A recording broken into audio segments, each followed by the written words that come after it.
एक समय की बात है। एक छोटे से गांव में राम और सीता नाम के कपल रहते थे। उनका एक अर्जुन नाम का बेटा था, जिसकी शादी रिया नाम की लड़की से हुई थी।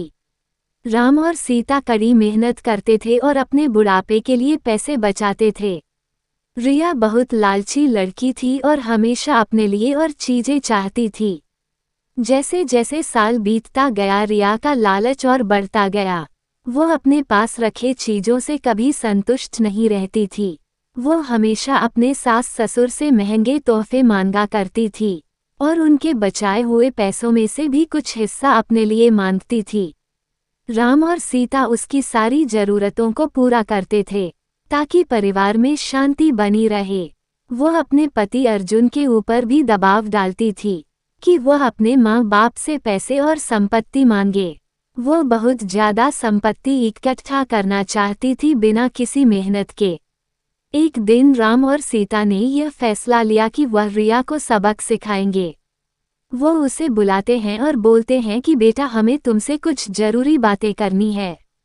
हमने ये फैसला लिया है कि हम अपनी जायदाद का कुछ हिस्सा अपने बच्चों में बांटेंगे और उसका कुछ हिस्सा तुम्हें भी देना चाहते हैं। रिया खुशी से झूम उठती है क्योंकि वह हमेशा से यही चाहती थी। लेकिन राम और सीता के मन में कुछ और ही चल रहा था। उन्होंने एक पत्थरों से भरा हुआ बैग उसे दे दिया और बोला, बेटी, ये तुम्हारे हिस्से की संपत्ति है। रिया उस बैग को देखकर गुस्सा हो गई।